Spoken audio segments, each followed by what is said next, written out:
ఉమ్మడి యూనివర్సిటీ మంచి భవిష్యత్తు కోసం తెలుగు విద్యార్థులు ఇష్టపడే యూనివర్సిటీ.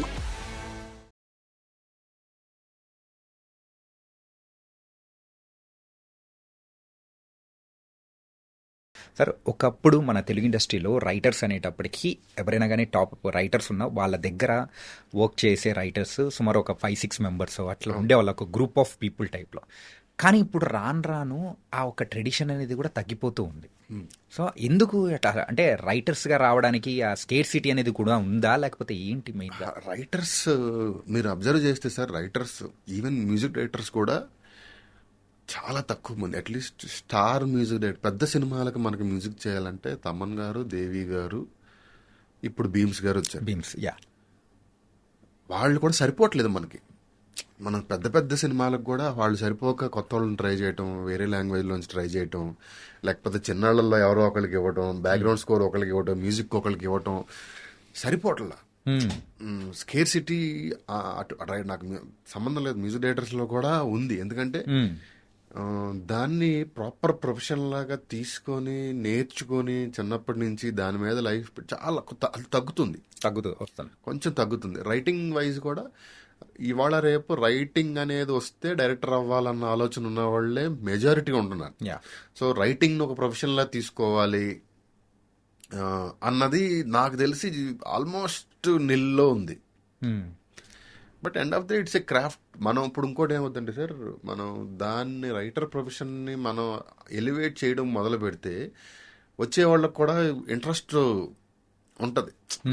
రైటర్ అనేవాడు చాలా తక్కువ ఇప్పుడు ఇండస్ట్రీలో. మీకు తెలిసి ఒక 4 మంచి రైటర్లు చెప్పండి అంటే 2-3 దాటి తర్వాత మీకు పేర్లు కూడా గుర్తురావు. అంటే ఇంత 400 సినిమాలు సంవత్సరానికి ప్రొడ్యూస్ చేసి ఒక ఇండస్ట్రీలో 3-4 దాటి మనం పేర్లు చెప్పలేకపోతున్నాం అంటే ఎంత ఇదిలో ఉన్నాం చూడండి. ఒక్క కంప్లైంట్ ఒకటి ఉంది సార్ నాకు. ఏంటి సార్?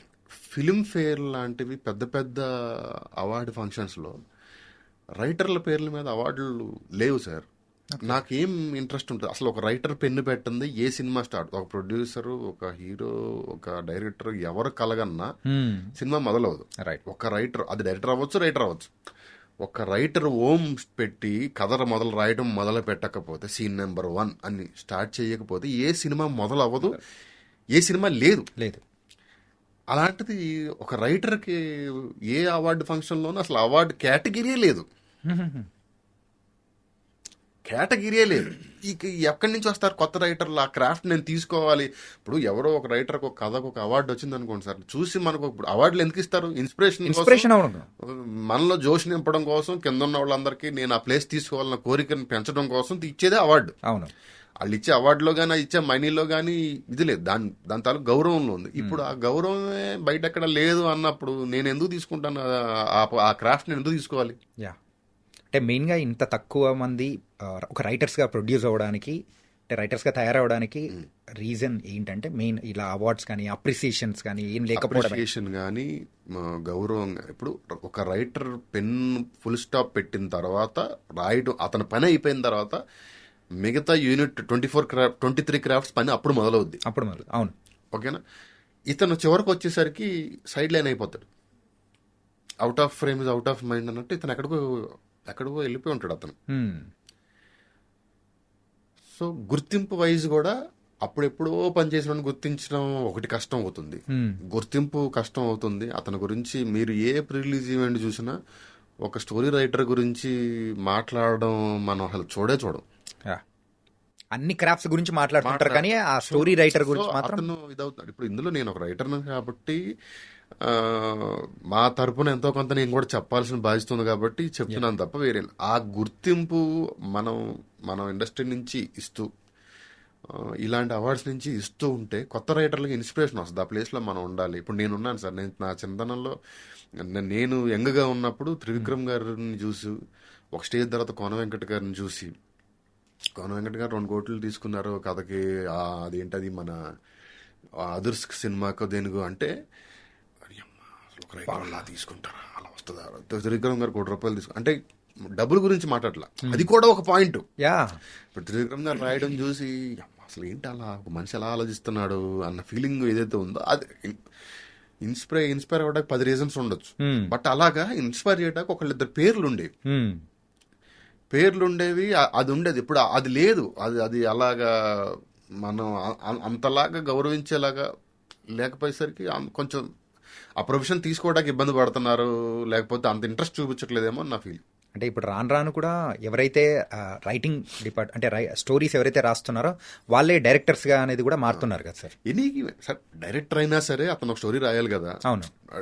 ఓన్లీ సింగిల్ కార్డ్ ఉన్న స్టోరీ రైటర్లకే పేర్లు పెట్టండి, గౌరవం ఇవ్వండి అంటలేదు.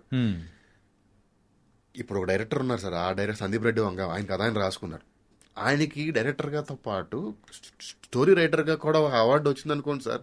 తర్వాత స్టోరీ రైటర్ రాసే వాళ్ళకి జోష్ అనేది కూడా వాళ్ళలో వస్తుంది ఆటోమేటిక్గా. ఓకే, నిజం సార్. అది లేకపోవడం వల్లే ఆ కేటగిరీ అనేది కూడా తక్కువ తీసుకుంటున్నారని కూడా అనిపిస్తుంది. అంతే కదండి. ఇప్పుడు మనం పేరు కోసం గౌరవం కోసం వస్తాము, ఆ పేరు గౌరవం రావట్లేదంటే ఆ క్రాఫ్ట్ లోకి ఎందుకు వెళ్తాం? మనం వెళ్ళాం.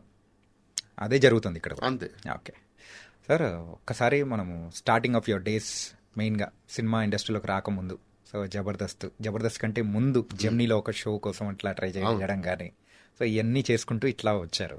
అంటే మెయిన్గా సో ఆ జర్నీ అనేది మెయిన్గా ఆ టైంలలో మీకు బాగా తోడ్పడిన వ్యక్తులలో సో రామ్ ప్రసాద్ గారు. సో ఆ ఫ్రెండ్షిప్ అనేది ఎక్కడ ఊరి నుంచి ఉందా లేకపోతే ఎట్లా సార్ అది? యాక్చువల్గా సార్ నాకు ఆ జర్నీలో నన్ను నాగా నిలబెట్టిన ఇద్దరు, ఫస్ట్ రామ్ ప్రసాద్ ఫ్రెండ్, అతని గురించి చెప్తా. బట్ నేను మనం తెగిపోయిన గాలిపటంలో హైదరాబాద్ వచ్చి ఒక చెట్టు కొమ్మకి పట్టుకునేంత వరకు నన్ను నడిపించింది మా ధనరాజు గారు, యాక్టర్ ధనరాజు, పుష్ప భాస్కర్ అని ఒక ఆవిడ. వాళ్ళిద్దరూ నన్ను అసలు సొంత కొడుకుని కూడా ఎవరు అంతలాగా ప్రమోట్ చేయరు. అంత రేంజ్లో నన్ను వెళ్ళిన ప్రతి చోటకి మావోడు మావోడు మావోడు మావోడు మావోడు మావోడు అని చెప్పి చెప్పి చెప్పి నాకు ఏ ఇష్యూ వచ్చినా కూడా అసలు మా ఇంట్లో మా మమ్మీ డాడీని ఎలా అడిగి నేను డబ్బులు తీసుకుంటానో అంత చనువుగా నాకు ఏ అవసరం ఉన్నా సరే నాకు పిలిచి ఇంటికి తీసుకొచ్చి ఇచ్చి అంత నన్ను సపోర్ట్ చేసి నన్ను నేను వచ్చి సెటిల్ అయ్యేంత వరకు నన్ను నిలబెట్టింది మాత్రం వాళ్ళిద్దరు, రాజు గారు, పుష్ప గారు. బట్ ఈ జర్నీలో ఫ్రెండ్గా రామ్ ప్రసాద్ నేను అనేది మేమిద్దరం స్ట్రగ్లర్సే. మేమిద్దరం కలిసి మాట్లాడుకోవటం, కలిసి తిరగటం, కలిసి కలగడం, ఏదో చేయాలని ఒక ఇద్దరు రూమ్మేట్స్ ఎలా ఆస్పైరింగ్ రూమ్మేట్స్ ఎలా ఉంటారో అలాంటి ఒక మోరల్ సపోర్ట్ మీ ఇద్దరం ఒకరికొకళ్ళు, ఆడేదో అవుతాడు నేనేదో అవుతాను, ఈ టైప్లో ఇద్దరం ఉండేవాళ్ళం. బట్ నాకు ఆ టైంలో మాత్రం నిలబడింది మాత్రం వాళ్ళిద్దరు. Okay, nice sir.